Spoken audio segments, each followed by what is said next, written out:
할렐루야. 10월 셋째 주 주일 온라인 예배를 하나님 앞에 올려드리도록 하겠습니다. 우리가 어디에서 예배하든지 어떤 시간 가운데 있든지 우리가 먼저 주님을 함께 바라보고 주님을 향한 간절한 사모함이 있다면 성령께서 우리를 하나 되게 하시고 하나님께서 우리 예배 가운데 임재하시는 은혜를 맛보게 될 줄 믿습니다. 오늘 하나님을 예배하기에 앞서 먼저 교회 소식을 여러분들과 함께 나누길 원합니다. 우리 거리두기 4단계가 다시 2주도 연장되었습니다. 우리 예배는 기존처럼 드리던 것 특별한 변화는 없을 텐데요, 이제 모든 예배가 정상적으로 회복되어 가고 있으니 우리가 하나님 앞에 예배를 회복해 나가고 말씀과 기도로 나아갈 수 있는 우리 모두가 되기를 간절히 바랍니다. 우리 속회 지도자 예배인 샘터 예배는 이제 10월 24일 날 선교회장 모임으로 주일 7시에 대예배실에서 한번 갔고요. 그리고 11월 달부터는 정상적으로 진행해 나가도록 하겠습니다. 10월 마지막 주는 연합 선교회로 드려지는 그런 샘터 예배인데 상황을 보고 다음 주 정도에 다시 안내해 드리도록 하겠습니다. 자, 큐티 플러스 온라인 성경 공부, 이제 사사기 말씀을 함께 나누게 될 겁니다. 우리 사사기 말씀을 함께 나누게 될 텐데 10월 31일 주일부터 3주간 동안 온라인으로 진행됩니다. 큐티 플러스 성경 공부 참여를 원하시는 분들은 교회 사역 지원실로 신청해 주시기를 부탁드리겠습니다. 초막절 성경 통독 기도회가 지난 수요일부터 시작이 되었습니다. 여러분들이 함께 참여해 주고 계신데요, 부탁드리고 싶은 것은 속회, 선교회는 반드시 한 번 이상은 꼭 참여해 주시기를 부탁드리고, 또 가정, 또 개인들도 함께 참여하실 수 있습니다. 일단 장소가 다니엘 기도실에서 비전홀로 자리를 옮겼습니다. 아무래도 줌으로 이렇게 함께 모여 성경 읽는 것들을 어려워하시는 분들이 있기 때문에 다니엘 기도실보다는 비전홀이 낫다고 생각해서 비전홀로 자리를 옮겼으니까요, 줌으로 참여하시든 현장 비전홀에서 어떤 속회나 여러 명이 함께 공동체가 참여하시든 우리 전재민 목사님에게 신청해 주시고 그리고 안내해 주시는 것에 따라 잘 말씀 읽는 공동체 성경 읽기를 진행해 주시기를 부탁드리겠습니다. 자, 오늘 이 시간 서로 축복하는 시간 갖도록 하겠습니다. 우리 먼저 함께 가족과 함께 예배드리고 계시다면 우리 가족을 향해서 첫 번째 축복하시고요, 그 다음에 우리 함께 예배드리는 우리 성도들을 기억하면서 이전을 축복해 주셨으면 좋겠습니다. 당신은 하나님의 언약 안에 있는 축복의 통로입니다. 당신은 하나님의 언약 안에 있는 축복의 통로, 당신을 통하여서 열방이 주께 돌아오게 되리. 다시 한번 축복하겠습니다. 당신은 하나님의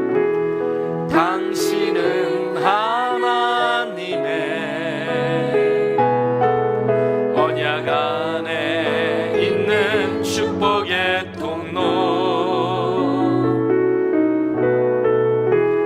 당신을 통하여서 열방이 주께 예배하게 되리. 우리 방금 전 서로 이렇게 고백하고 축복했죠?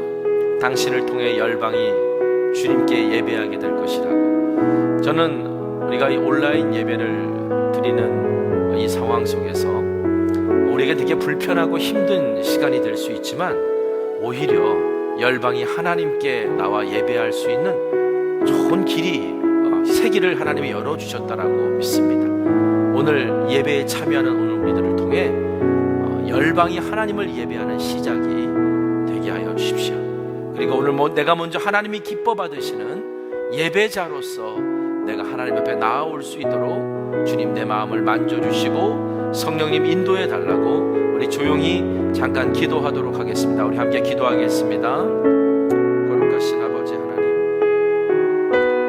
오늘 우리가 어떤 상황, 어떤 자리에서 하나님을 예배한다 할지라도 오 하나님, 오늘 우리의 무너진 예배의 단이 있는지 점검케 하시고 엘리야가 무너진 예배단을 다시 수축하고 12지파를 상징하는 돌을 취하여 쌓았던 것처럼 오늘 우리가 비록 혼자서 또는 우리 가족이 떨어져서 예배드리고 있지만 우리가 함께 예배드리고 있는 존재라는 그 사실만큼은 잊지 아니하고 하나님 앞에 나아가 예배하게 하여 주시고 이 예배가 하나님의 기뻐 받으시는 삶의 예배까지 나아갈 수 있는 은혜와 또 복이 될 수 있도록 주여 오늘 우리를 주님 앞에 온전한 예배자로 세워 주시옵소서.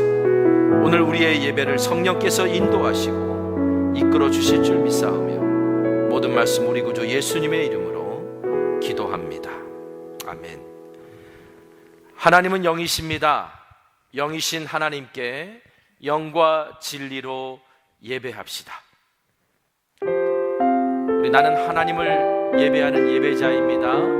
하나님 앞에 이렇게 찬양과 고백으로 나아가겠습니다.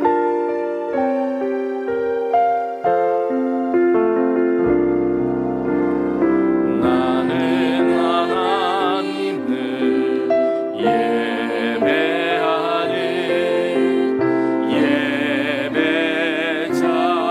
예배자입니다.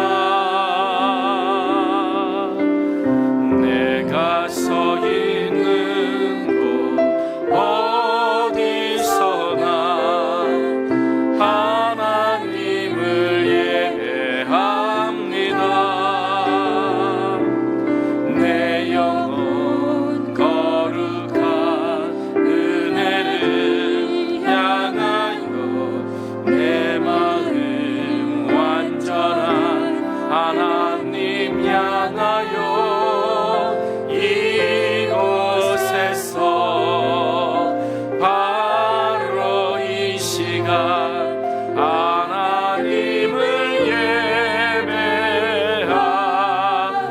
이곳에서 바로 이 시간 이곳에서 바로 이 시간 하나님을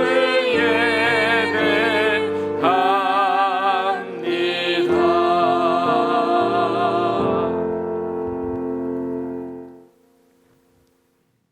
전능하사 천지를 만드신 하나님 아버지를 내가 믿사오며 그 외아들 우리 주 예수 그리스도를 믿사오니 이는 성령으로 잉태하사 동정녀 마리아에게 나시고 본디오 빌라도에게 고난을 받으사 십자가에 못 박혀 죽으시고 장사한 지 사흘 만에 죽은 자 가운데서 다시 살아나시며 하늘에 오르사 전능하신 하나님 우편에 앉아 계시다가 저리로서 산 자와 죽은 자를 심판하러 오시리라.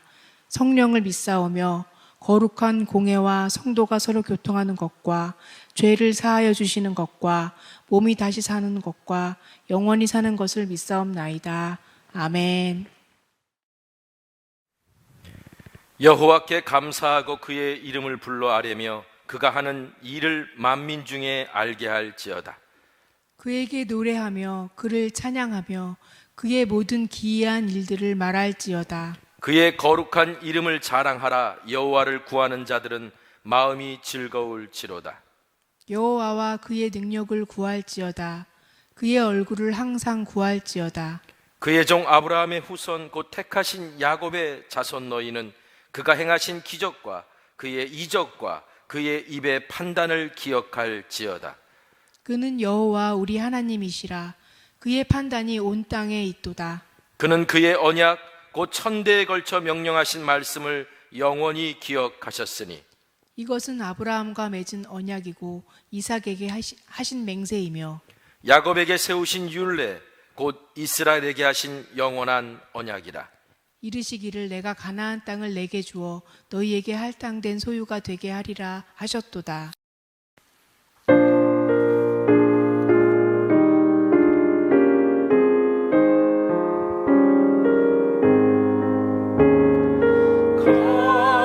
빛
살아계신 하나님, 감사합니다. 하나님이 살아계신가? 라고 늘 물을 때에 죽는 것이 더 낫겠다고 생각하는 엘리야에게 암탉이 병아리 품듯이 엘리야를 품으신 것을 통해 하나님이 살아계심을 보게 하시고, 한나의 작은 신음에도 응답하시는 하나님을 통해 하나님이 살아계심을 보게 하시고, 신실한 신앙인인 욥에게 고난을 허락하시는 통해 하나님이 살아계심을 보게 됩니다. 또한 코로나 시대를 살면서도 하나님이 살아계심을 보게 하시니 감사합니다. 하나님, 이제 우리는 위드 코로나로 생활을 준비합니다. 위드 코로나 시대를 준비하는 우리의 마음에 먼저 우리의 믿음의 동기가 무엇인지 바라보기를 원합니다. 우리들의 종교 행위가 단지 빌기 위한 믿음이 아닌지 보게 하시고, 자신의 목적은 숨긴 채 하나님의 영광을 위한다고 포장하며 자신을 섬기는 기도를 한 적은 없는지 내 믿음의 밑바닥을 볼 수 있기를 기도합니다. 나를 드러내고 생성내고 내 의를 나타내기 위한 종교 행위에 숨겨진 동기가 드러나고 찢기고 깨어져서 내 믿음의 밑바닥이 드러난 그 자리, 찢기고 깨어진 그 자리에서 다시 하나님을 만나는 은혜를 베풀어 주시옵소서. 하나님, 위드 코로나의 시대에 우리가 먼저 메소디스트 감리 교인으로서의 정체성을 바로 세우기를 기도합니다. 사도시대에 세상이 놀랍게 여기고 기이하게 여긴 그리스도인들의 생활처럼 영국 사회에 영적인 각성을 가져다 준 메소디스트들, 감리 교도들처럼 이제 우리나라의 감리 교인들이 세상과 다른 생활을 통해 사회에 신선한 충격을 주는 공동체가 되어지기를 기도합니다. 하나님, 우리나라를 위해 기도합니다. 하나님의 공의를 알고 하나님의 공의를 두려워하는 지도자가 세워지기를 기도합니다. 또한 우리 사회가 청년들이 실패하고 망해도 다시 일어날 수 있는 구조의 사회가 되어지기를 기도합니다. 그래서 우리 사회 청년들이 실패하고 두려워하지 않고 도전하고 또한 그 실패를 통해 성장하여 더 큰 성공을 경험하게 되는 사회가 되어지기를 기도합니다. 하나님, 우리 교회가 다시 모이는 공동체, 다시 회복시키는 공동체가 되어지기를 기도합니다. 위드 코로나 시대에 하나님의 영을 받아 하나님이 주시는 지혜와 총명을 모아 시대가 요구하는 공동체의 패러다임을 함께 고민하고 연구하여 하나님의 선하시고 기뻐하시는 온전한 뜻을 이루는 성천교회가 되어지기를 기도합니다. 예수 그리스도가 주인이신 성천교회를 섬기는 모든 이들이 하나님의 신령한 복과 땅이 기름진 복을 받아 누리는 은혜를 경험하기를 간절히 기도합니다. 하나님, 오늘 말씀을 들고 단위에 서신 목사님에게도 하나님의 영이 충만하게 하시고 육신의 강건함도 늘 지켜주시옵소서. 오늘 예배를 위해 섬기는 자들에게 하나님의 은혜가 더해지기를 기도하며 예배를 통해 하나님의 살아계심을 마음으로 믿어 이 한 주간을 살면서 하나님의 헤세드, 자비를 구하는 생활을 통해 하늘의 샬롬, 하늘의 평화를 누리는 생활을 살아가는 한 주간이 되어지기를 간절히 기도합니다. 하나님, 우리가 하나님이 허락하신 그날까지 늘 생각하고 말하고 행동하는 모든 일들이 하나님의 뜻과 합한 자가 되어지기를 간절히 기도하며 이 모든 말씀을 우리 주 예수 그리스도의 이름으로 기도합니다. 아멘. 하늘에 계신 우리 아버지여, 이름이 거룩히 여김을 받으시오며 나라가 임하시오며 뜻이 하늘에서 이루어진 것 같이 땅에서도 이루어지이다. 오늘 우리에게 일용할 양식을 주시옵고 우리가 우리에게 죄 지은 자를 사하여 준 것 같이 우리 죄를 사하여 주시옵고 우리를 시험에 들게 하지 마시옵고 다만 악에서 구하시옵소서. 나라와 권세와 영광이 아버지께 영원히 있사옵나이다. 아멘.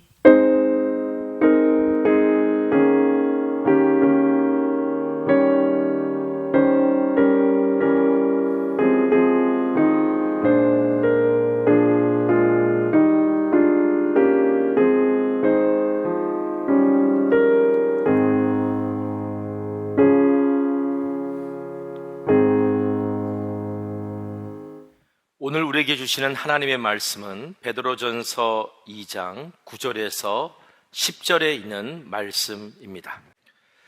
그러나 너희는 택하신 족속이요 왕 같은 제사장들이요 거룩한 나라여 그의 소유가 된 백성이니 이는 너희를 어두운 데서 불러내어 그의 기이한 빛에 들어가게 하시니에 아름다운 덕을 선포하게 하려 하심이라. 너희가 전에는 내 백성이 아니더니 이제는 하나님의 백성이요 전에는 국류를 얻지 못하였더니 이제는 국류를 얻은 자니라. 아멘. 자, 오늘은 베드로전서를 통해 배우는 제자도 세상이 이웃 삼고 싶은 그리스도인 9번째 말씀을 여러분들과 함께 나누기를 원합니다. 자, 베드로는요, 세상에서 거룩한 성전이 되는 삶을 사는 것이 바로 예수님을 따르는 제자도라고 우리에게 가르쳐 주었습니다. 자, 지난주에 말씀드렸던 것처럼 성전이 되는 삶을 살기 위해서는 먼저 산돌이신 그리스도를 우리의 머릿돌로 삼아야 된다라고 그렇게 말씀드렸습니다. 그래야만이 오늘 우리가 성전이 되어가는 삶, 신령한 집으로 세워져 갈 수 있기 때문입니다. 하지만 그리스도를 머릿돌 삼아, 다시 말하면 그리스도를 우리의 삶의 중심으로 삼아 살고자 하면 세상의 가치와 충돌할 수밖에 없습니다. 자, 예수님을 믿지 않는 사람들에게 예수님께서 가르치신 말씀과 예수님께서 따라오라고 하신 제자도의 삶은 세상을 살아가는데 너무 미련해 보이고 때로는 거리끼기까지 하는 것처럼 여겨지기 때문입니다. 그 사람들은 이 그리스도라고 하는 가치, 하나님의 말씀이라는 가치가 세상 살아가는데 필요 없다, 버려야 될 것으로 여기고 있습니다. 예수님께서는 믿지 않는 사람들에게 바로 당신께서 그렇게 비춰질 것임을 알고 계셨습니다. 그래서 시편 118편 말씀을 인용하셔서 당신이 건축자들이 버린 돌처럼 그렇게 버려지겠지만 하나님께서 바로 그 그리스도를 모퉁이의 머릿돌 삼아 주실 것이라는 그 사실을 제자들에게 말씀해 주셨던 겁니다. 자, 베드로는 이 말씀을 기억했고요. 그래서 이사야서 28장에 나오는 말씀을 더 인용해서 그리스도인이 그리스도를 머릿돌 삼아 신령한 존재로 지어져 가야 되는 존재라고 하는 그 사실을 우리에게 가르쳐주고 우리에게 말씀을 통해 권면해주고 있는 것입니다. 자, 그렇다면 우리가 그리스도를 머릿돌 삼는 삶, 그리스도를 머릿돌 삼기 위해서 우리는 어떻게 해야 될까요? 자, 베드로는 우리에게 먼저 택함을 받으신 보배로운 산돌이신 예수님께 나아가야 된다. 4절 말씀에 이렇게 말합니다. 4절 말씀 읽어드리겠습니다. 사람에게는 버림바가 되었으나 하나님께는 택하심을 입은 보배로운 산돌이신 예수께 나아가. 여러분, 나아간다라는 말은 이제 가까이 간다 혹은 어떤 대상에 접근한다 이런 뜻이에요. 그러니까 그리스도가 우리의 머릿돌 되시기 위해서 우리가 해야 될 게 뭐냐? 그것은 그리스도께 가까이 다가가는 삶을 살아야 된다. 그리스도께 어떻게든지 가장 가까이 가려고 애써야 된다 이런 말인데, 그냥 나아간다라고 하는 이 말은 그냥 이례적 사건으로 쓴 표현이 아니라 날마다 주님께 더 가까이 나아가야 된다는 의미로 나아간다라고 하는 단어를 쓴 것을 우리가 알아야 돼요. 야고보서 4장 8절 말씀 보니까 하나님을 가까이 하라 그리하면 너희를 가까이 하시리라 이렇게 말씀하고 있습니다. 자, 야고보서의 말씀처럼요, 주님께서는 당신께 가까이 나오는 사람을 가까이 해주신다라고 그렇게 이야기하고 계세요. 여러분, 가까우면 가까울수록 친밀해지는 거잖아요. 마찬가지로 우리가 주님께 가까이 다가가면 다가갈수록 오늘 우리는 주님과 친밀해지는 것이고, 주님과 친밀할수록 주님의 뜻을 바로 깨닫습니다. 사람과의 관계도 그렇잖아요. 친밀하지 않으면 어떤 말을 했을 때 오해를 하기도 하고 잘 이해하지 못하는데, 이제 서로를 잘 알고 친밀하면 그냥 그런데 말이야 뭐 이런 얘기를 꺼내도 무슨 우스갯소리로 사투리로 거시기 말이야 이렇게 얘기를 하면 그게 무슨 의미인지 다 알아들을 수 있는 이유가 친밀하기 때문에 알아듣는 거 아니겠습니까? 여러분, 우리가 주님과 친밀하면 친밀할수록 하나님의 뜻을 바로 깨달을 수가 있고요, 그리고 무엇보다도 하나님이 약속하신 그 언약이 이루어지는 삶을 경험할 수 있는 거예요. 성경에 보면 누구보다도 주님하고 친밀했던 사람이 있었습니다. 그리고 우리 주님께서는 그 사람을 당신의 마음에 합한 자라고 여겨주셨습니다. 누군가요? 바로 다윗입니다. 다윗이 시편에서 이렇게 노래했어요. 시편 25편 14절, 여호와의 친밀함이 경외하는 자에게 있으며 그 언약을 저희에게 보이시리로다. 여호와의 친밀함이 그를 경외하는 자에게 있는데 뭘 보여주신다고요? 언약을 보여주신다. 언약이 이루어지는 걸 보여주신다는 말이에요. 여러분, 어떤 사람이 복 있는 사람이냐면요, 주님께 가까이 있는 사람이 복 있는 사람이에요. 하나님이 약속하신 것을 누릴 수 있는 사람이 어떤 사람이냐? 주님하고 친밀하고 주님께 가까이 있는 사람이 하나님이 우리에게 약속하신 것을 누릴 수 있어요. 어디 그뿐입니까? 하나님께서 우리를 통해 우리에게 언약을 보여주신다는 것은 우리를 세상을 향한 축복의 통로가 되게 해 주시겠다라고 하는 말씀이기도 한 겁니다. 그러므로 여러분, 그리스도인의 선한 능력과 세상을 향한 영향력은 어디서부터 시작되느냐면 바로 주님과의 친밀함에서부터 나온다는 사실을 우리가 분명히 기억해야 될 줄 믿습니다. 자, 그렇다면 우리가 어떻게 주님하고 친밀해질 수 있을까요? 앞서 읽은 야고보서 4장 8절에서 야고보는 우리에게 이렇게 말합니다. 야고보서 4장 8절 하반절 읽어드릴게요. 죄인들아, 손을 깨끗이 하라. 두 마음을 품은 자들아, 마음을 성결하게 하라. 자, 요즘 새벽마다 출애굽기서를 이제 읽고 있거든요. 우리가 매일 성경으로 말씀 묵상하는 것이 요즘 출애굽기서인데, 그 출애굽기서 말씀을 이렇게 묵상하면서 요즘 저도 새벽에 또 말씀 준비하고 말씀 전하고 붙들고 기도하면서 많은 은혜들을 지금 누리고 있습니다. 여러분, 그런데 거기 보면은 제사장의 모습들이 나와요. 제사장이 하나님 앞에 나아가기 위해서 정말 중요한 것 중에 하나가 뭐냐? 성결을, 깨끗함을 유지하는 거예요. 그래서 하나님의 회막 안에 들어갈 때, 성막 안에 들어갈 때, 하나님 앞에 나아갈 때 제사장들이 꼭 해야 될 것이 노수로 만든 물두멍에 수족을 씻는 것입니다. 정결례를 자신에게 행하는 거예요. 그래서 내 안에 죄와 더러움이 남아있지 않고 하나님 앞에 나아가는 준비를 하는 거예요. 그리고 일상의 삶에서 부정한 것을 멀리하는 그런 삶을 살아야 하나님께 나아갈 수 있었습니다. 여러분, 야고보가 하나님께 가까이 나아가기 위해 손을 깨끗이 하고 두 마음을 품지 말라고 말한 것도 바로 이 제사장이 하나님 앞에 나아가는 모습을 가지고 우리에게 설명해 준 거예요. 여러분, 우리가 어떻게 이 제사장들처럼 죄를 깨끗이 하고 죄의 유혹을 이기고 삶에서 부정한 것을 멀리하는 삶을 살 수 있을까요? 야고보가 말한 것처럼 마음에 두 마음을 품지 않아야 이게 가능해요. 그러니까 내 마음의 재단에 주님을 위한 재단만이 있어야 된다는 얘기죠. 마음에 두 재단이 존재하는 그 순간부터 우리의 마음은 부패하게 돼 있어요. 무슨 말이냐면 하나님은 홀로 영광 받기 원하시는 하나님이십니다. 하나님은 부정하고 거룩하지 않은 곳에 임하시지 않아요. 근데 내 마음이 두 마음이 되었다는 것은 하나님 말고도 다른 어떤 하나님을 섬기는, 다른 신을 섬기는, 아니 다른 것들을 하나님 대신 섬기는 그런 마음의 재단이 있다는 걸 의미하는 거고요. 그러면 하나님 우리와 함께 하시잖아요. 그러니까 자연스럽게 하나님과 우리가 떨어지고 분리되면서 우리의 마음이 부패될 수밖에 없는 거예요. 하나님과 재물은 겸하여 섬길 수 없다라고 우리 예수님 말씀하시지 않았습니까? 여러분, 하나님과 겸하여서 섬길 수 있는 건 세상 그 어떤 것도 없습니다.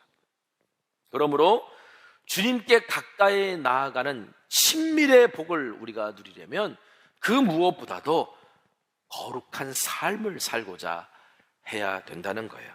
여러분, 그리스도인에게 거룩은 그리스도인의 능력입니다. 그리스도인에게 거룩은 그리스도인들의 능력의 시작이 될 수 있어요. 왜? 하나님이 우리와 거룩한 자에게 임재하시기 때문이죠. 자, 이번 주간 새벽 예배 시간에 우리 여러분들과 함께 나눴듯이 하나님의 성막 안에는 등잔대에서 비추는 빛이 떡상이라고 그러죠. 임재를 상징하는, 하나님의 그 임재를 상징하는 그 빵들이 있는 그 떡상을 비춰요. 등잔대의 빛이 떡상을 비추고요. 그리고 분향단에서 피어오르는 그 거룩한 향기가 그 휘장 너머에 있는, 이게 휘장 너머에 있는 하나님의 궤로 그 향기가 이렇게 흘러 들어가게 돼 있어요. 여기서 그 등잔대의 빛은 뭘 의미하는 거냐면 하나님의 말씀을 의미하는 거예요. 그리고 분향대의 향기는 뭘 의미하는 거냐면 우리의 기도를 말하는 거예요. 여러분, 말씀의 빛은 하나님의 임재로 우리를 인도하고, 기도의 향기는 우리의 간구를 하나님의 보좌에 상달되게 합니다. 그래서 시편 기자가 이렇게 노래했어요. 시편 141편 2절 세번역 성경으로 읽어드리겠습니다. 내 기도를 주님께 드리는 분향으로 받아주시고 손을 위로 들고서 드리는 기도는 저녁 제물로 받아주십시오. 여러분, 이 성막 안의 구조만 보더라도 말씀과 기도야말로 주님께 우리를 가까이 나아갈 수 있게 하는, 우리를 거룩한 삶으로 이끌어 주님과 더욱 친밀하게 해주는 은총의 도구인 것을 우리가 알 수 있게 됩니다. 그래서 사도 바울이 디모데전서에서 말씀과 기도로 거룩해진다라고 말했던 거예요. 여러분, 이처럼 우리가 하나님의 말씀에 순종하고 말씀 안에서 기도로 주님 앞에 나아갈 때 성령을 통해 우리 안에 역사하시는 그 말씀이 우리를 거룩한 존재로 빚어가시고 세워가시는 겁니다. 자, 그러면 구체적으로 어떻게 그렇게 하시는가? 제가 여러 번 이제 이런 설명을 드렸어요. 하나님의 말씀은 거울과도 같다. 거울과도 같다. 우리가 성경을 그래서 그냥 거룩한 거울이다, 이렇게 이해하셔도 돼요. 자, 근데 우리가 일상에서 쓰는 거울은 나의 겉모습만을 비춰줍니다. 그렇죠? 그런데 이 성경이라고 하는 거룩한 거울, 하나님의 말씀은 겉모습만이 아니라 우리의 영혼까지 비춰줍니다. 그래서 성경은요, 우리의 죄된 모습을 발견케 하고 우리의 연약한 모습을 드러나게 합니다. 자, 이게 하나님의 말씀이에요. 자, 그런데 우리가 하나님 앞에 기도할 때 중요한 건, 기도는요, 말씀과 함께 할 때 우리가 주님께 더 가까이 다가갈 수 있는 깊은 기도를 드릴 수 있다는 걸 알아야 돼요. 기도라는 게 그런 거예요. 단순히 내가 원하고 바라는 것만을 하나님께 구하는 것이 기도가 아니에요. 기도가 아니에요. 그러니까 내가 원하고 바라는 것을 구하는 게 기도이긴 하지만 그것만이 아니라는 얘기예요. 기도라는 거는요, 더 깊은 기도로 나아가려면 하나님의 뜻을 구해야 되고, 그리고 하나님의 뜻에 순종하는 것까지 구하고 나아가는 게 우리가 정말 하나님께 더 가까이 나아가는 기도가 된다는 거예요. 그런데 여러분, 하나님의 뜻을 구하고 하나님의 뜻에 순종하겠다라고 하는 그 강구는요, 믿음이 없이는 할 수 없는 거예요. 평생 살면서 5만 번 이상 기도 응답을 받았다라고 말씀하신 알려진 조지 뮬러 목사님, 그 목사님이 기도 응답 받는 1순위 비결로 뭐라고 우리에게 얘기해 주냐면, 하나님의 뜻을 구하는 기도다. 하나님이 원하시는 것을 구하는 기도라고 그렇게 우리에게 가르쳐 주거든요. 자, 그런데 하나님이 뜻을 구하고 하나님이 원하시는 것을 구하려고 하면 믿음이 있어야 되는데요. 여러분, 믿음이라고 하는 것은요, 믿음의 역사는 우리가 할 수 있는 일에는 역사하지 않아요. 우리가 할 수 없는 일에 믿음이 역사하고요. 그리고 믿음은요, 사람의 능력, 그러니까 우리가 할 수 없는 사람의 능력이 끝나는 시점에서부터 비로소 믿음이 필요한 거예요. 그리고 믿음이 역사하는 거예요. 그러니까 우리가 하나님의 뜻을 구할 때 내 생각과 내 계획 안에서만 구하기 시작하면 내가 할 수 있는 범위 안에서만 구하기 시작하면 믿음의 역사를 경험할 수 없고 더 깊은 기도로 나아가지 못해요. 그래서 내가 하나님의 말씀을 읽다가 감동받고 내가 하나님의 말씀 듣다가 은혜 받아서 내 안에 그 약속에 대한 믿음이 생겨서 나는 할 수 없지만 주님이 이 약속을 이루실 줄 믿습니다라고 하나님의 이것이 이 뜻이 나에게 우리를 향한 뜻이면 이루어지기를 소망합니다라고 믿음으로 구하는 그 기도야말로 우리가 주님께 더 가까이 나아가는 기도가 될 수 있다는 거죠. 여러분, 하나님의 말씀은요, 거울처럼 우리의 죄된 모습을 보여줄 뿐만 아니라, 자, 거울에 비친 내 모습을 아름답게 단장하게 하는 그런 역할도 해요. 여러분 보세요. 내가 거울을 이제 아침에 회사에 출근하려고, 아니 오늘 주일이니까 이제 주일에 교회에 오시려고, 아니면 예배 드리시려고 이제 옷을 단정하게 입고 거울을 봤어요. 거울을 봤는데 밥 먹다가 이렇게 묻은 김치 국물이 여기 이렇게 묻어 있다고 칩시다. 그러면 여러분 거울을 보고 이 김치 국물이 이 얼룩이 묻었구나. 얼룩이 묻은 것만 보고 그거를 지우지 않은 채 외출하는 사람이 있습니까? 내가 거울을 보고 얼굴에 얼룩이 묻은 것을 확인하면 당연히 지우고 외출하게 돼 있어요. 그렇죠? 자, 내가 외출하기 위해서 옷을 입어봤어요. 옷을 입어봤는데 스타일이 마음에 안 들어. 스타일이 마음에 안 들어가지고 이 옷이 너무 마음에 안 드는 걸 다른 옷을 입어볼까? 라고 해서 내가 다른 옷을 딱 입었어요. 너무 마음에 들어. 이 옷을 입고 가면 그 격식에 맞는 옷이 될 것 같다. 이 옷을 입고 가면 나도 기분이 좋아질 것 같다. 뭐 그런 옷들이 있잖아요. 그렇게 내가 옷을 딱 마음에 들어. 근데 거울을 딱 입어보고 이 옷이 참 마음에 들어 라고 말하면서 그 옷을 다시 벗고 원래 입고 있었던 옷을 입고 외출하는 사람이 있습니까? 만약에 이렇게 행동하는 사람이 있다면 저 사람 이상한 사람이라고 사람들이 다 그렇게 말할 거예요. 자, 그런데 여러분, 우리가 하나님의 말씀이라고 하는 이 거울 앞에서 이 이상한 행동을 너무 자연스럽게 해요. 얼굴에 뭔가 얼룩이 묻었는데 거울을 보고 우리 닦고 외출하는데, 하나님의 말씀을 통해 내 죄를 발견했는데 오늘 우리는 내 죄를 깨닫기만 하고 그 죄에서 돌아서지 않고 닦지 않고 우린 그대로 살아가지 않습니까?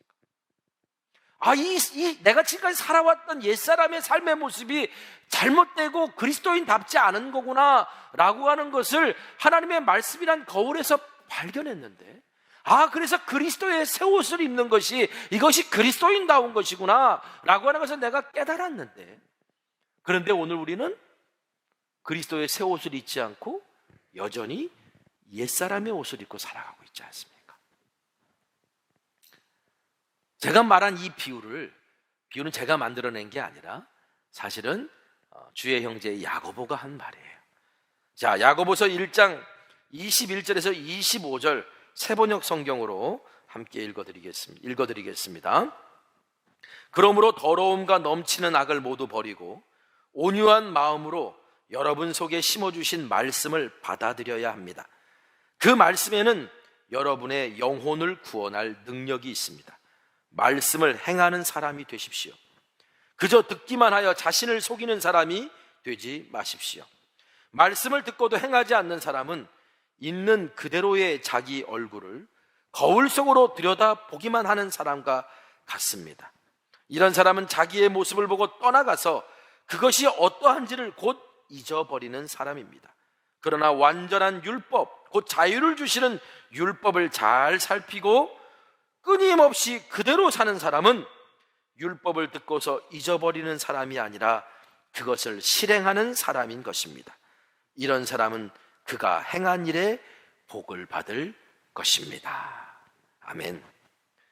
여러분, 제사장들이 거룩하신 주님께 나아가기 위해서 부정한 것을 멀리하는 삶을 살고 주님께 나아갈 때마다 물두멍에 손과 발을 씻고 나서야 하나님의 성막 안에 들어갈 수 있었듯이, 여러분, 죄 많은 우리가 주님께 가까이 나아가기 위해서는 십자가의 보혈로 죄 사함을 받고 깨끗하게 되고 회개하고 돌아서는 그런 삶을 살아야 된다라고 하는 사실입니다. 하나님께서 디자인하신 그 성막 안에서 하나님의 임재를 상징하는 떡상을 비추는 등잔대의 불이 꺼지지 않듯이 여러분, 그렇게 우리 안에 하나님의 말씀의 등불이 꺼지지 말아야 돼요. 분향대의 향기가 하루 종일 피어올라 하나님의 궤로 향하듯이 우리가 드리는 이 기도의 향기가 하늘에 계신 은혜의 보좌로 쉬지 않고 올라가야. 그래서 사도 바울이 쉬지 말고 기도하라 그랬죠. 날마다 주님, 순간순간 주님을 계속 의식하고 살아가는 삶이에요. 쉬지 않고 올라가야 우리는 말씀과 기도로 성령을 통해 거룩한 성전이 되어가므로 이 세상에서 제자도를 실천하는 삶을 살 수 있는 것입니다. 여러분, 그럼 그리스도께서 십자가에서 버림받고 고통당하시면서까지 왜 우리의 머릿돌이 되어주셨던 걸까요? 자, 그 답은 오늘 읽은 9절 말씀에 있습니다. 자, 9절 말씀을 함께 읽어봤으면 좋겠습니다.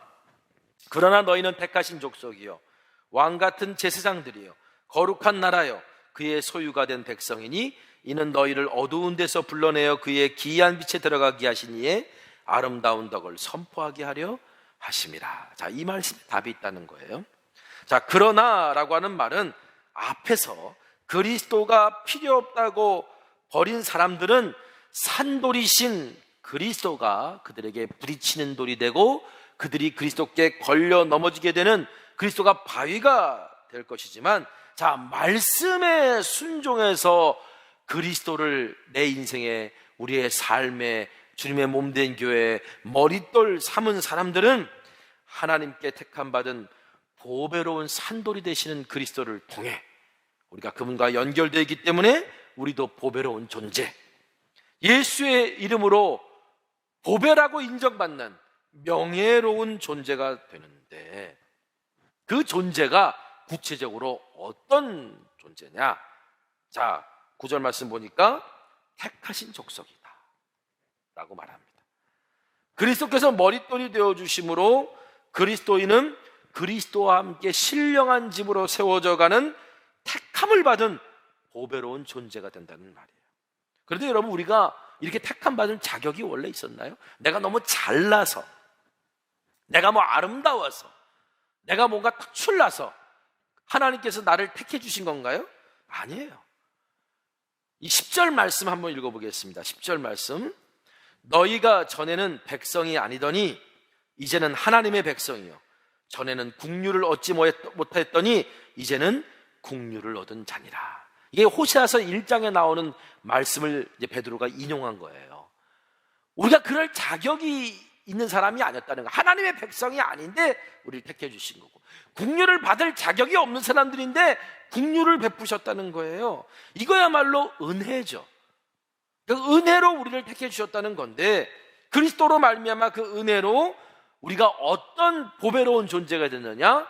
첫 번째는 왕 같은 제사장이 된 거고, 두 번째는 거룩한 나라가 된 거고, 세 번째는 하나님의 소유된 백성. 이건 그냥 한 단어로 그냥 우리가 다 이해해도 괜찮습니다. 거룩한 제사장, 왕 같은 제사장, 거룩한 나라, 하나님의 소유된 백성이 우리가 머릿돌 되신 그리스도로 말미암아 은혜로 그렇게 되어졌다는 거예요. 자, 너희는 왕 같은 제사장들이다. 사도 베드로가 우리에게 우리의 정체성에 대해서 정말 중요한 이야기를 하죠. 5절 말씀을 보면 5절 말씀에서 이미 주님께 나오는 자들을 하나님께서 거룩한 제사장 삼아 주셨다라고 기록되어 있어요. 자, 여기서 이 왕 같은 제사장들이라고 하는 이 말은 두 가지 의미로 해석할 수 있는데, 첫 번째는 뭐냐면, 여러분, 왕이시면서 제사장인분은 누굽니까? 왕이시면서 제사장인분은 누구세요? 왕이시면서 제사장인분들은 그리스도이십니다. 그렇죠? 그러니까 우리가 왕 같은 제사장이 되었다는 것은, 그리스도인이 되었다는 것은 왕이신 그리스도와 함께 지위를 누리는 사람으로서 제사장직을 수행하는 신분이 됐다, 이런 말이에요. 또 왕 같은 제사장들이라는 말은 왕이신 하나님을 섬기는 제사장이 되었다라는 뜻이기도 합니다. 자, 이게 어떻게 해석하든지 내가 그리스도인이 됨으로써 왕이신 그리스도와 함께 왕실이 된 겁니다. 왕가가 된 거예요. 그런 존재로서 제사장직을 수행하는 사람이 되었던, 아니면 왕이신 하나님을 섬기는 제사장으로 이걸 해석하든 간에, 여러분, 예전에 제사장은요 아무나 할 수 있는 게 아니에요. 12지파 가운데서도 레위 족속이 할 수 있었고, 대제사장은 레위 족속들 가운데서도 특별한 가문만 할 수 있었어요. 아론 계열의 가문이라든가 훗날은 사독 계열의 가문만. 그런데 오늘 우리가 예수 그리스도를 믿음으로 말미암아 하나님의 보좌 앞으로 나아갈 수 있는 거룩한 제사장이 될 수 있는 특권을 누리고 그런 신분을 받았다는 자체는 너무나도 큰 은혜인 거예요. 여러분, 바로 오늘 우리가 그리스도를 머릿돌 삼으로 말미암아 바로 왕 같은 제사장의 신분을 얻었다. 두 번째는요, 하나님께서는 그리스도를 머릿돌 삼은 우리들을 거룩한 나라로 구별해 주셨다는 거예요. 나라라고 하는 이 말은 백성이라고 하는 말로 바꿀 수도 있고, 공동체, 어떤 그룹이라고 하는 말로도 바꿀 수 있는 거예요. 그러니까 그리스도를 머릿돌 삼을 때 하나님은 우리를 거룩하게 구별해 주시는 백성 공동체로 삼아 주셨다는 거예요. 그뿐만 아니라 뭐라고 말하냐? 하나님의 소유된 백성이다 라고까지 말씀해 주십니다. 그의 소유가 된 백성, 이 백성이라는 말이 히브리어로 라오스인데, 라오스, 헬라어로 라오스인데, 이건 이스라엘이 하나님과 친밀한 관계일 때만 쓰는 단어예요. 하나님과의 관계가 친밀할 때 쓰는 단어, 사람이라는 뜻의 라오스라는 말을 씁니다. 여러분, 그러므로 그의 소유된 백성이라고 하는 말은 하나님과 친밀한 관계에 있는, 하나님이 소유를 주장하시는 특별한 존재다, 특별한 존재가 되게 해주셨다. 여러분, 하나님이 소유를 주장하시는데 세상 그 어떤 것이 여러분 넘볼 수 있겠습니까? 앞서서 그리스도를 머릿돌 삼아 신령한 집으로 세워져가는 그리스도인은 하나님께서 기쁘게 받으실 신령한 제사를 드릴 거룩한 제사장이 되어야 된다라는 그런 말씀을 제가 드렸습니다. 여러분, 신령한 제사라는 게 뭘까요? 신령한 제사, 신령한 제사는 우리가 흔히 아는 영적인 예배라고 우리가 해석할 수도 있어요. 그 영적인 예배라는 건 또 이렇게 정의할 수도 있어요. 영적인 희생 제물을 드리는 제사, 영적인 희생 제물을 드리는 제사를 영적인 예배, 신령한 제사라고 말할 수 있다는 거예요. 그렇다면 거룩한 제사장이 된 우리가 드려야 되는 신령한 제사, 영적인 예배, 영적인 희생 제물을 드리는 신령한 제사란 도대체 뭘까? 제가 성경을 통해서 특별히 한번 찾아봤으면 좋겠는데, 자, 첫 번째는요, 로마서 12장 1절에 있는 말씀이에요. 자, 제가 읽어드리겠습니다. 그러므로 형제들아, 내가 하나님의 모든 자비하심으로 너희를 권하노니 너희 몸을 하나님이 기뻐하시는 거룩한 산 제물로 드리라. 이는 너희가 드릴 영적 예배니라. 너희 몸을 하나님이 기뻐하시는 거룩한 산 제물로 드리는 것, 이것이 영적 예배라고 하는데, 그러면 이것이 의미하는 바가 뭐냐? 과연 신령한 제사라는 게 뭐냐? 첫 번째 뭐냐면 하나님의 뜻과 다스림에 우리의 생각과 마음과 의지를 모두 바치는 것. 하나님의 뜻과 다스림에 우리의 몸을 산제물로 드린다는 건 생각과 마음과 의지를 다 바치는 것, 이게 바로 하나님이 기뻐 받으시는 영적 예배, 신령한 제사라는 거예요. 두 번째는요, 에베소서 5장 2절 말씀 세번역 성경으로 읽어드리겠습니다. 그리스도께서 여러분을 사랑하셔서 우리를 위하여 하나님 앞에 향기로운 예물과 제물로 자기 몸을 내어주신 것 같이 여러분도 사랑으로 살아가십시오. 여러분, 우리가 하나님 앞에 영적 예배를 드려요. 여러분, 옛날에 제사를 드리면 양을 드리든 소를 드리든 제물이 있어야 되잖아요. 그러면 하나님 앞에 신령한 제사를 드리기에 우리가 드려야 될 제물이 뭐냐? 그 제물이 뭐냐면 아까 첫 번째는요, 하나님의 뜻과 다스림에 우리의 생각과 마음과 의지, 우리의 삶을 거룩한 산제물로 드리는 게, 그게 하나님 앞에 드릴 영적 예배의 제물이라면, 오늘 두 번째는 뭐냐면, 우리 다 그리스도의 사랑을 입은 사람들이잖아요. 그러니까 그리스도의 사랑을 알고 그 사랑 가운데서 행하는 것, 이게 하나님의 기뻐 받으시는 영적인 예배에 드려지는 제물이라는 거예요. 내가 그리스도의 사랑을 알아요. 근데 그 사랑 때문에, 그 사랑이 흘러넘쳐서 누군가를 용서하고, 그 사랑이 흘러넘쳐서 누군가에게 사랑을 행하는 것, 이것이 바로 하나님의 기뻐 받으시는 영적 예배, 그 신령한 제사에 드려지는 제물이라는 거예요. 세 번째는요, 빌립보서 4장 18절 말씀입니다. 내게는 모든 것이 있고 또 풍부한지라 에바브로디도 편에 너희가 준 것을 받음으로 내가 풍족하니 이는 받으실 만한 향기로운 제물이요 하나님을 기쁘시게 한 것이라. 여러분, 사도 바울이 자비랑 사역을 하기도 했습니다만, 자비랑 사역을 쉽게 말하면 이제 하지 않았을 때, 그러니까 사람들에게 어떤 사례를 받거나 어떤 선교비를 받거나 이렇게 사역했을 때 사람들이 이렇게 오해할 만한 요소와 소지가 있었던 이 고린도 교회 같은, 그러니까 후견인 제도가 있었던 그런 곳에서는요, 사도 바울이 철저하게 자비랑 사역을 했어요.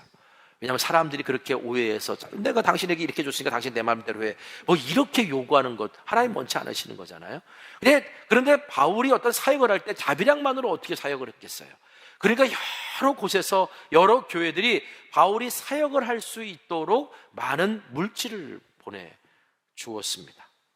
이것이 바로 하나님 나라. 그래서 세 번째는요, 우리가 하나님이 기뻐 받으시는 영적 제물이 뭐냐? 세 번째는 하나님 나라 사역을 위해 우리의 소유를 드리는 것이다. 그러니까 하나님 나라 사역을 위해 우리의 물질을 드리고, 또 때로는 나의 시간을 드리고, 때로는 나의 재능과 은사를 드리는 것, 이게 바로 하나님이 기뻐 받으시는 영적 예배에 바쳐질 제물이 되어야 된다는 거예요. 그럴 때, 이런 제물이 있을 때 예배가 되고 영적 예배가 된다는 거예요. 마지막으로 네 번째는요, 히브리서 13장 15절에서 16절 말씀입니다.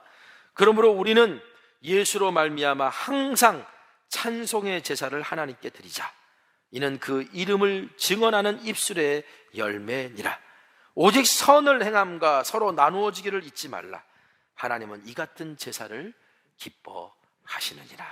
자, 항상 찬송의 제사를 하나님께 드리는 거. 여러분, 항상 찬송의 제사를 하나님께 드리려면 어떻게 해야 돼요? 특별한 시간, 특별한 장소, 일주일에 한 번 내가 나와서 드리면 그게 항상 할 수 있는 건가요? 아니죠. 매일의 삶에서 그 중심에서부터 우러나오는 찬송이 터져 나와야 돼요. 감사하는 삶을 살아야 돼요.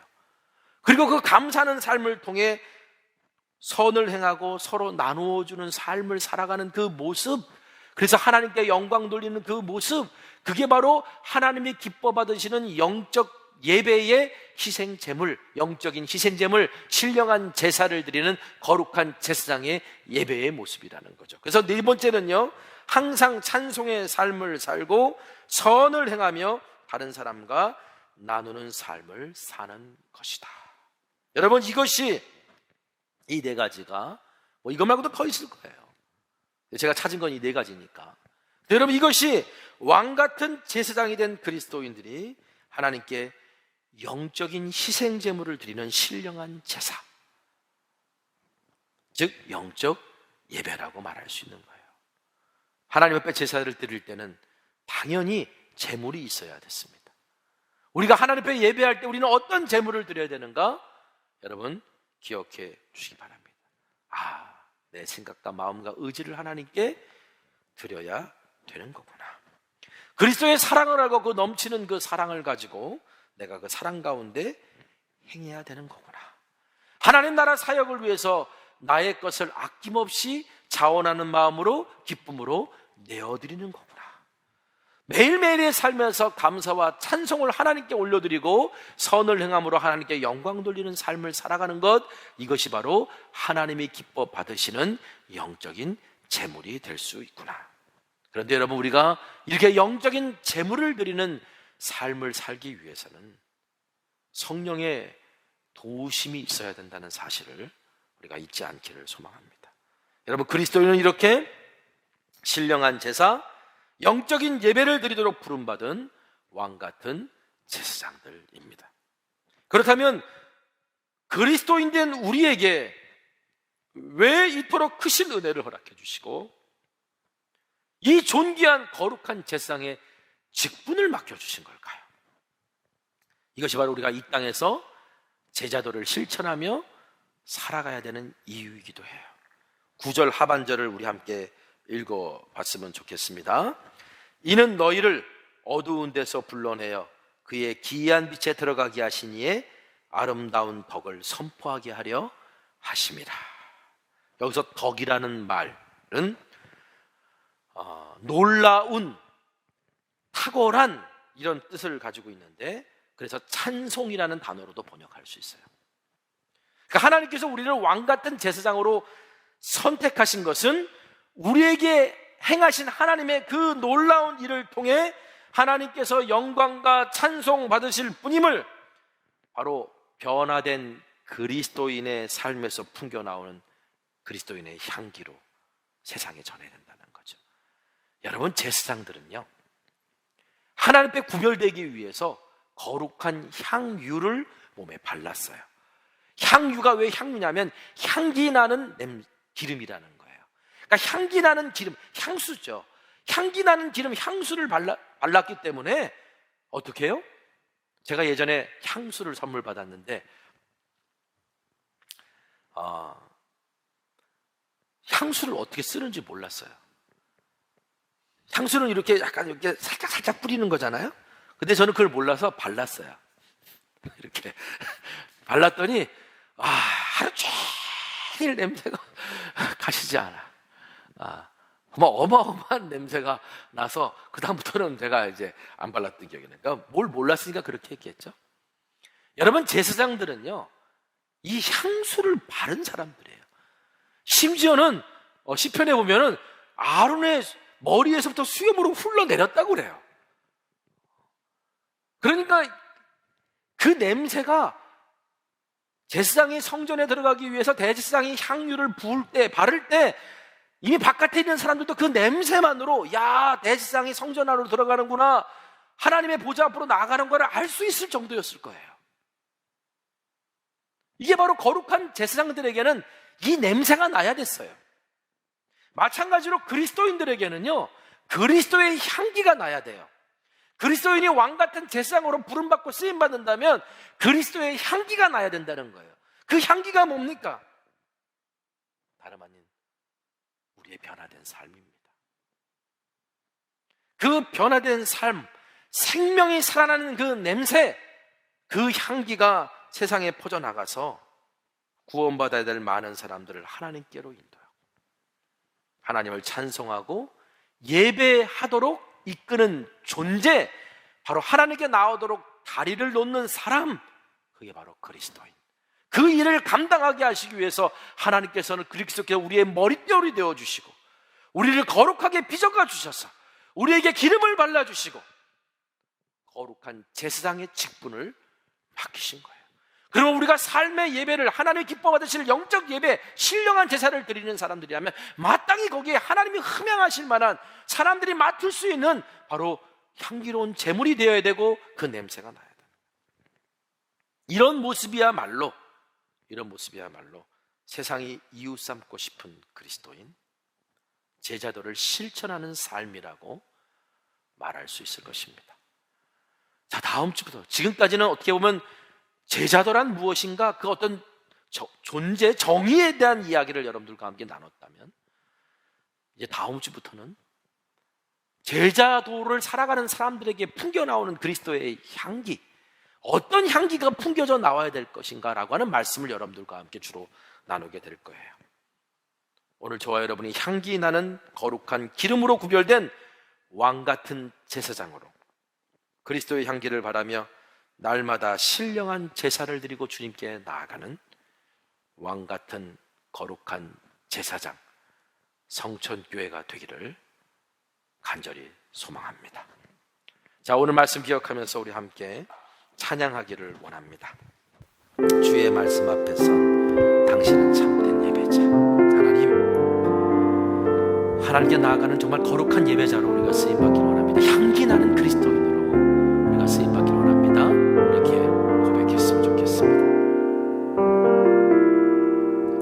주의 말씀 앞에서 당신은 참된 예배자, 그토록 찾으시던 하나님의 기쁨,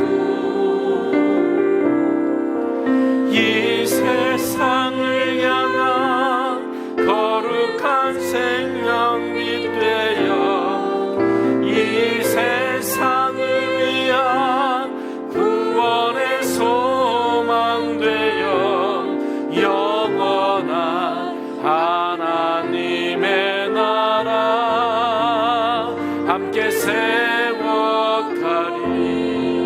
주의 부르심 따라, 주의 부르심 따라 당신의 삶을 드릴 때 세상은 당신 안에서 주의 영광 보리라.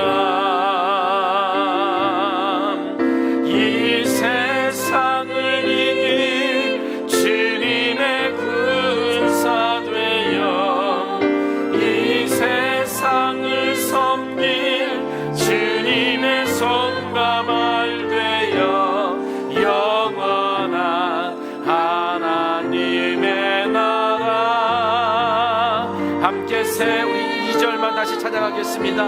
주의 부르심 따라, 주의 부르심 따라 당신의 삶을 드릴 때 세상은 당신 안에서 주의 영광 보리라.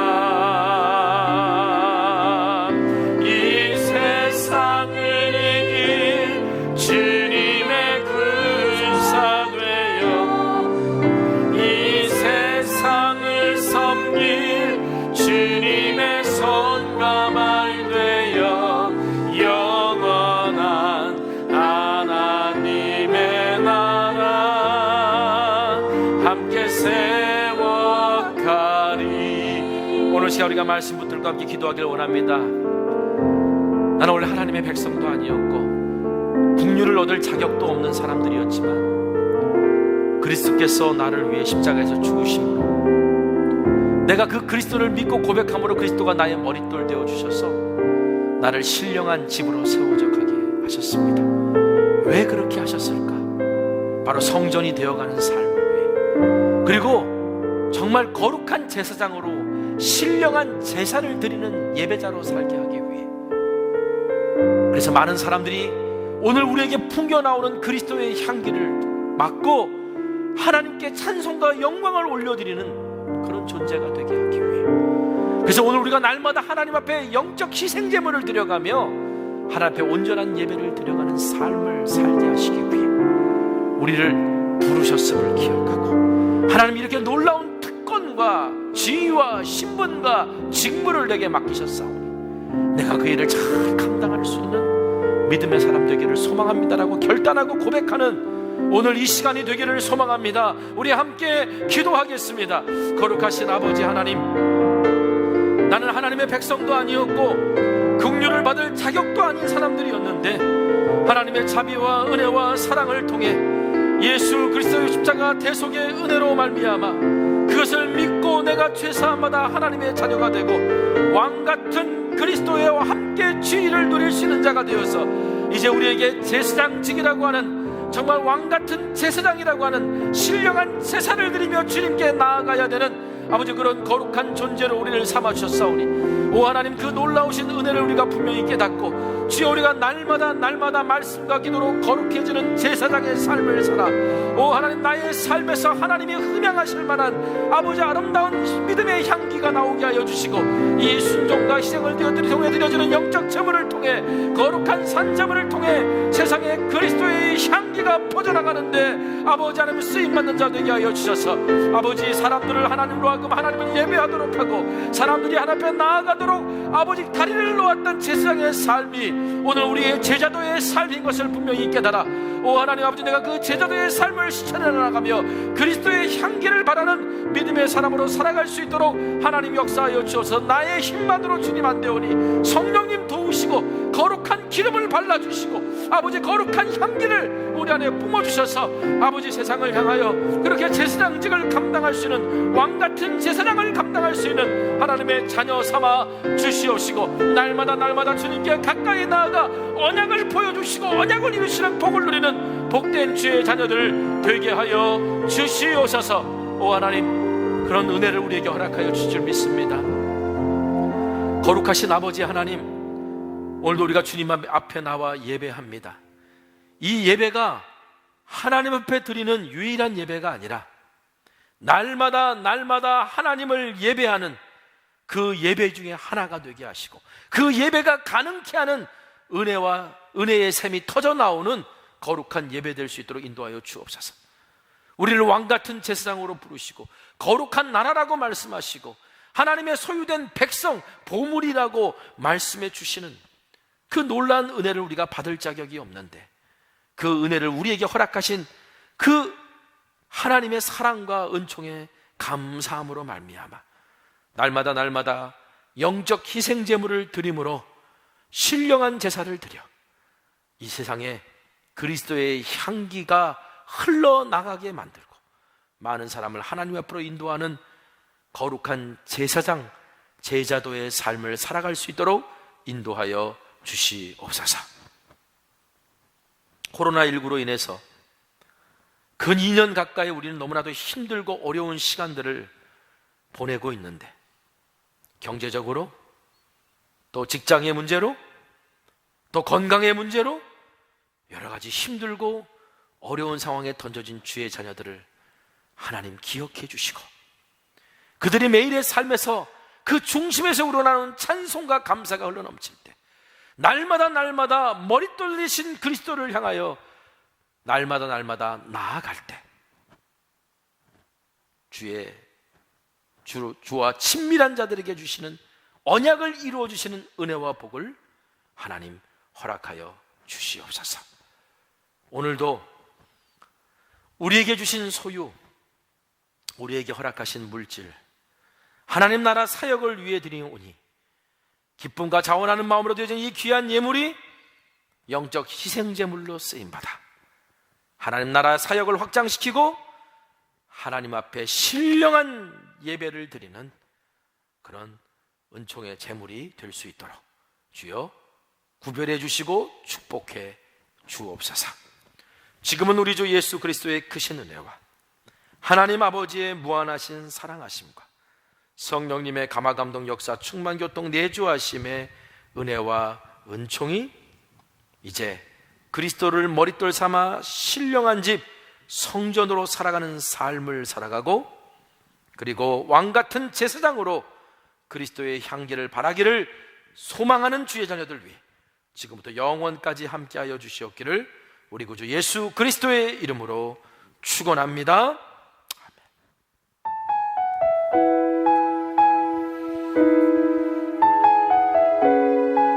오늘 말씀 기억하면서 또 한 주간 동안 매일매일 이 찬송이 우리의 중심에서 터져 나올 수 있도록 우리 함께 고백했으면 좋겠습니다.